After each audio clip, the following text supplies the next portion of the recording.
पुतली सडकमा छन्। कस्तो हाउ कुरा गरेको दाइ? पुतली सडकमा हुन्छ, फुलबारीमा हुन्छ। पुतली सडकमा मैले कुनै पुतली नै देख्दिनँ। ए यस्तो खालको पुतली नदेखेर होला सायद।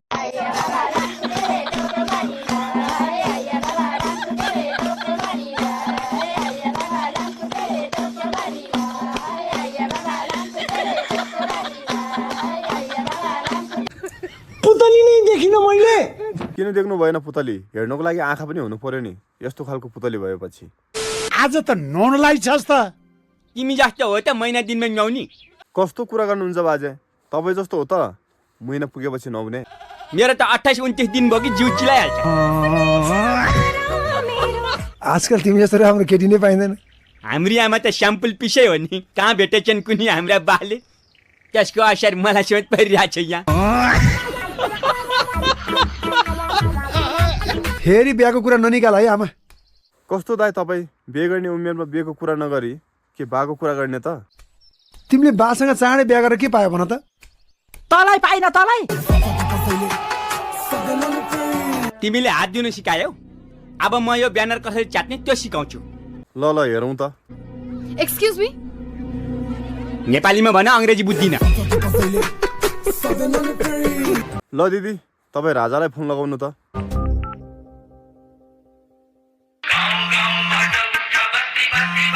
वार्ताको टेबलमा एकचोटि बस्दै नि त। यो केटीलाई मेरो फोन नम्बर कसले दिएछ? तपाईँको नम्बर माग्ने काकाले दिनुभएको, भनिदिनुहोस्। पछाडिको 6वटा त मैले दिया हो, अगाडिको 4वटा कसले दिएछ? ओइ भोलि तिमीहरूको बिहान के गर्ने प्लान छ भन त? ओइ माग्ने काका भन्नुहोस् त, बिहान के गर्ने प्लान छ तपाईँहरूको? बिहान उठ्ने, मुख धुने, बम पड्काउने। 4 बम।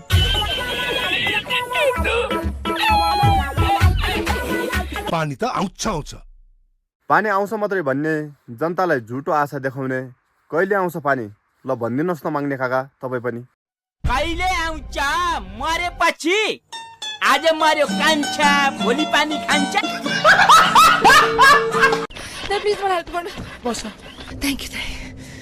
किन आत्तेको? त्यही त, किन आत्तिनु भएको? उहाँदाइ त आत्तिनु भएको छैन। म त आत्या छैन। ऊ पछाडि हेर त।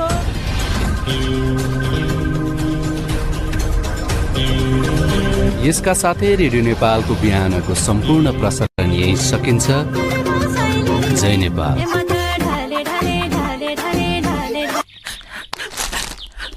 खाइबक्सोस् नजुर, खाइबक्सेन भने मरिबक्सन्छ। अब त चाउचाउ खाऊ। नखाने मान्छेलाई किन चाउचाउ दिएको होला? ओए त्यो 50 लाखमा त्यो 10 रुपियाँ पनि चाउचाउको ज्वरो त? उहाँ माग्ने काकाले भन्नुभएको। चाउ हुट्याउँछ। ए 50 लाखमा 10 रुपियाँ त्यो चाउचाउ पनि जोड। यस्तै त हो नि पोरो, जहिले यस्तै त नि मारे नि आमा। ओए ठाउँको ठाउँ नथित न। मैले मात्र कौडी खेलेर भयो, मेरो बच्चाले चाहिँ खेल्नु पर्ने। तिम्रो नाम के पर्यो रे? हाम्रो धुर्मुस दाइले नाम सोध्दै हुनुहुन्छ। तिम्रो नाम के पर्यो? वसुन्धरा। ए भनेपछि त पानीको त दुखै नहुने भयो। अनि तिमीलाई सबै आउँछ हो? के आउँछ वसुन्धराजी? भनिदिनु पर्यो धुर्मुस दाइलाई। आउँछ, भात पकाउन आउँछ, लुगा धुन आउँछ, मलाई सबै काम गर्न आउँछ। त्यो त मेरो बाउलाई नै आउँछ। खाना जाँदाखेरि ठिक्क 1 प्याक 2 प्याक खायो ठिक हो। त्यो 1 प्याक 2 प्याक ठिक्क खासै रक्सी त भन्न खोजे होइन? रक्सी खाने लाग्ने गरी खाने हो। ए रक्सीको कुरा गर्नुभएको? रक्सी भनेको त लाग्ने गरी खानु त पर्छ नि। नभए त दुध खाए भइगयो।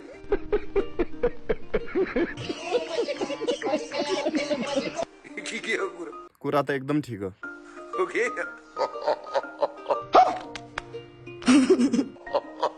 त्यति नाच्नु अङ्कल। शेरबहादुर देउबाको बारेमा पनि के भन्नुहोस् त? काङ्ग्रेसको त अब त्यो भेड जस्तो भल्याप गर्छ, बोलेको बुझिँदैन, केही बुझिँदैन। ओ साँच्ची केही पो बुझिँदैन बोलेको कुरा?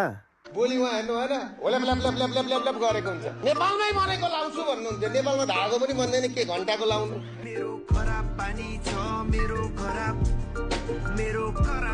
अलिक कडा भइगयो हो, अलिक करकै भएको। शेरबहादुर देउवा भनेको को रहेछ? शेरबहादुर देउवा भनेको डडेलधुरामा उत्तिसको बोर्ड समातेर हग्ने होइन?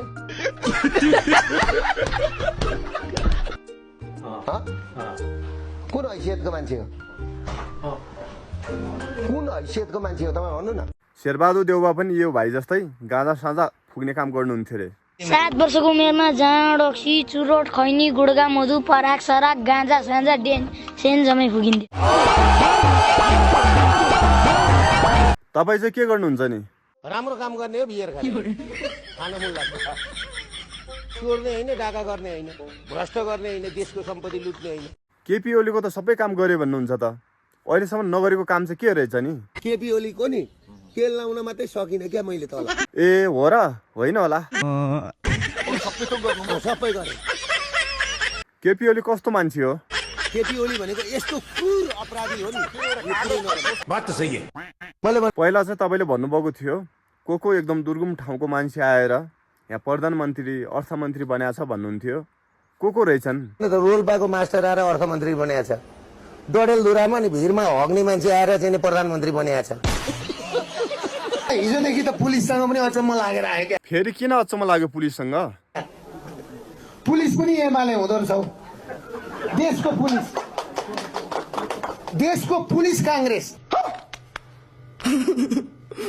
एनजिओ आइएनजिओ सामुदायिक वन जहाँ जहाँ स्रोत छ नि सबै एमाले कब्जा गरेको छ। भाई आपका नॉलेज तो कमाल का है भाई। लघुवित्त केपीले एमाले भनेर जनतालाई बेकुब बनायो गरे नि। अनि सही पनि एमाले मै पनि एमाले भनेर यसरी केपी ओली बङ्गा अमला लगाएर नाचेर बेकुब बनायो क्या मान्छेलाई। तपाईँको सम्बन्ध त सबैसँग राम्रो छ भने सुनेको, कोसँग रहेछ? अनि मेरो सबैसँग छ। मेरो पुटिनसँग राम्रो छ, सीसँग राम्रो छ, मोदीसँग राम्रो छ, जयशङ्करसँग राम्रो छ, ऊ साउदीको बिन सलमानसँग राम्रो छ, दुबईको राजा म्याक्टुमसँग राम्रो छ त, कटारको राजासँग राम्रो छ। मेरो त व्यक्तिगत सम्बन्ध हो। अहिले जाँदाखेरि यिनीहरूले टाइम माग्नुपर्छ, मैले माग्नु पर्दैन मोदीकोमा। ए हो र?